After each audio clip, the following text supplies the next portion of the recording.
Hola, buenas tardes, Jean Paul. Antes que empezar, muchas gracias por tu tiempo. Y para empezar, si pudieras hacer una brevísima introducción de ti como psicólogo, tu Ujú. formación y tu especialidad, tal vez. Gracias, gracias. Sí, yo estudié de primera profesión música y después estudié psicología, precisamente también en la Universidad Continental. Tengo formación también en psicoterapia Gestalt, en respiración holotrópica y psicoterapia transpersonal y en psicoterapia centrada en la compasión, en CFT. Y en la actualidad también estoy especializándome en terapias de tercera generación, una maestría en una universidad de España que ve distintas terapias de tercera generación, ACT, DBT, MDR, etc. Y me Muy dedico a la activo. psicoterapia, sí. Ok, muchas gracias. Ujú. Te voy a hacer unas 5 preguntas, Ajá. básicamente sobre ética y psicología. Ujú. Eh, para empezar, em, ¿cómo se equilibra la relación de poder entre el psicólogo y el cliente o paciente, ¿no? Para mantener una práctica ética? Es una pregunta bien interesante y difícil de responder porque eso depende mucho de los modelos también, ¿no? Los modelos humanistas son mucho más abiertos y más horizontales. Las terapias de tercera generación también son más horizontales. Eh, pero hay límites también, ¿no? Hay límites que siempre hay que respetar, ¿no?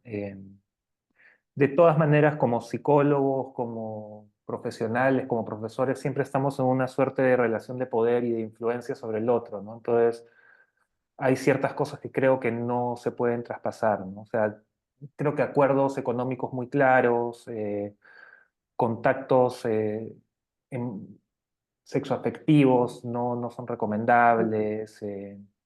Los límites en el encuadre desde el comienzo tenerlos muy, muy claros, ¿no? Para que esto se pueda trabajar y siempre con supervisión, si surge, digamos, contratransferencia, ¿no? O sea, los psicólogos no estamos hechos de piedra y nos pueden pasar cosas y pueden movilizarnos cosas, pero siempre es bueno revisarlo, ¿no? Con otros también si es que tenemos dudas, ¿no? Ujú, claro. Ahora, ¿qué tan importante crees que sea tu profesión en tu país y si te parece que va acorde con su remuneración?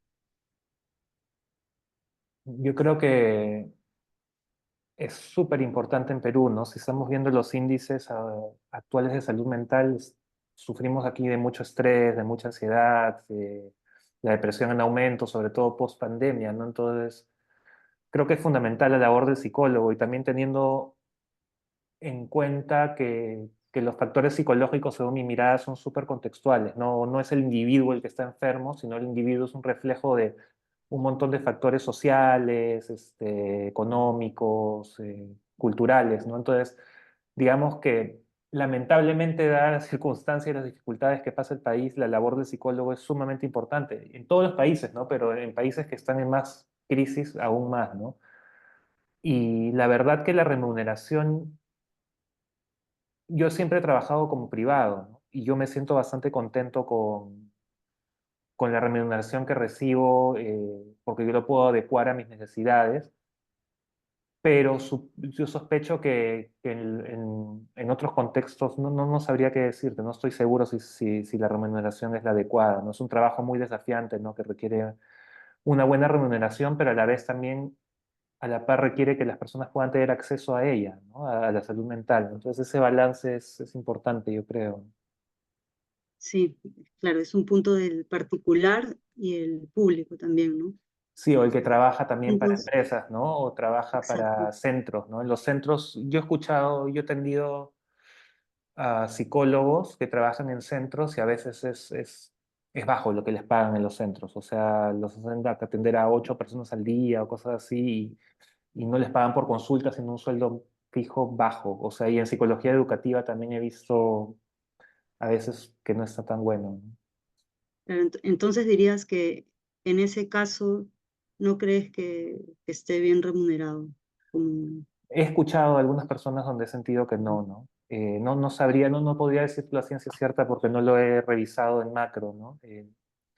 La verdad que ok. nunca, para ser sincero, nunca tuve la necesidad de acceder o trabajar para otros, entonces de alguna forma estoy privilegiado en ese sentido, ¿no? Y no tengo un panorama tan claro, pero creo que voy a investigar al respecto.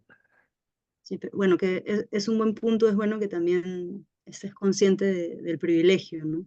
Mm, sí, Es- sí, o sea, ha sido, ha sido bonito también y ha sido bacán porque se ha abierto, ¿no? O sea, del boca a boca y todo, pero no a todos les pasa así, Exacto, ¿no? Ujú, ok. Este, una pregunta que también tiene bastante relación a la que te acabo de hacer es una pregunta un poco íntima. ujú. ¿Su trabajo de psicólogo le brinda estabilidad económica o tiene alguna otra fuente de ingresos? Últimamente sí me brinda cierta estabilidad, pero tengo otra fuente de ingresos que posiblemente sin ella no tendría el 100% de estabilidad. Porque en mi caso hay semanas más bajas, semanas más altas, meses más altos, meses más bajos, ¿no? Entonces, como trabajo de esta forma más particular, puede ser que una semana atienda a cierto número de personas y la otra a muy pocas, o puede ser que un mes tenga bastante, entonces eso sí genera a veces cierta angustia, ¿no? Entonces, por suerte yo tengo un Mm, ingreso extra que al menos me cubre alquiler y colegio de mi hijo, ¿no? Entonces, el resto ya lo tengo que ir paliando, pero digamos que ya si veo que hay un mes con menos consultas, ya pues ahorro en otras cosas, etcétera. Entonces ok. es flexible, ¿no? Pero sí, sí, o sea, Y una así ajá, acotación, así un paréntesis. ¿Y esta otra fuente de ingresos también tiene algo que ver con no, su no, no, carrera? no, Esa no, parte. no, no. Este, ahora, ¿nos podría contar alguna situación que tuvo que anteponer otros principios a los suyos? ¿Y cómo tomó esa decisión? O sea, principio, ¿te refieres a Principios principios? éticos, ¿no? Claro. Ujú. Sí, o sea, pasa a menudo, ¿no? En muchas ocasiones, o sea, uno de mis principios es la libertad, por ejemplo, ¿no? Que los individuos y las personas tienen libertad en su propio proceso y una confianza también en que, en la autonomía de las personas, en tomar sus propias Eso. decisiones, etcétera, etcétera, ¿no? Mm, Pero hay ocasiones donde uno tiene que intervenir, ¿no? Y llamar a algún familiar si ves que el propio riesgo de la persona, la vida de la persona o de otras personas está en riesgo. Entonces, ahí a veces el principio de autonomía o de libertad de la persona pasa a segundo plano. Eh, y claro, o sea, es como que principios contrapuestos, ¿no? Pero digamos que siempre claro, la de seguridad, claro, ujú, de intento que la compromiso. seguridad sea el primer plano, ¿no? Igual, uno de mis principios es la alianza terapéutica y la confianza, ¿no? Y la confidencialidad, por ejemplo, ¿no? Es un gran Pero principio. sí, pero en ocasiones hay que romper eso también, ¿no? Y las veces que he tenido que hacerlo ha sido súper complejo, la verdad. Y a veces se ha comprometido un poco la alianza terapéutica, pero no me siento, la verdad que la mayoría de veces no me he sentido culpable de haberlo hecho tampoco, porque creo que lo ha meritado, ¿no? Sí, muy bien. De haber sido una decisión difícil también, Son pero decisiones difíciles, bien complejas, y a veces también, o sea, son varias decisiones complejas que tenemos que tomar en este tipo en casos más clínicos, ¿no? A veces. y para terminar, bueno, sabemos que con el COVID, esto de la virtualidad ha sido Ujú, una oportunidad, ¿no? De ujú, poder seguir ujú, trabajando. Incluso ahorita estamos teniendo una entrevista virtual. ujú. Y quería saber si crees que los aspectos éticos que se llevan de forma presencial en las sesiones psicológicas tienen alguna diferencia con las virtuales. Mm, A veces en lo presencial hay que tener más cuidado a ciertos temas como el contacto físico, las Mm, distancias, ¿no? Cuando hay personas con mucho trauma, por ejemplo, se tiene que decir, oye, no se tiene que decir, pero es recomendable preguntarle, estoy bien, está bien que estés así de cerca, prefieres que esté así, en el saludo, tal vez también no ser tan afectuoso con un abrazo, sino como que hay ciertas distancias que a veces hay que tener mucho cuidado, ¿no? No son temas éticos, digamos, pero sí son manejo de cositas de ese tipo, ¿no?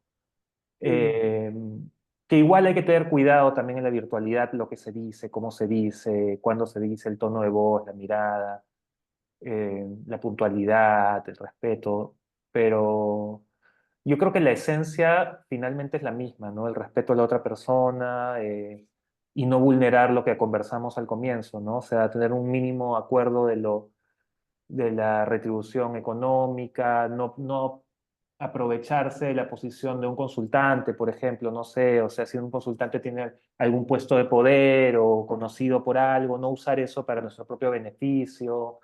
claro, Eh, lógicamente, ni sexoafectivamente ningún tipo de contacto, la confidencialidad, nuevamente, que es un principio básico, ¿no? A menos que hayan circunstancias extremas, como mencioné previamente. Entonces, en general creo que los principios siguen siendo los mismos, solo que a veces en lo presencial hay que tener un poquito más de cuidado frente a algunos detalles más de espacios, de contacto físico, etcétera, ¿no? ok, ok, eso. Muchísimas gracias, eso es todo. Más bien, gracias por tu tiempo. Con gusto. Y nada, hasta luego, gracias. Hasta luego, buenas tardes.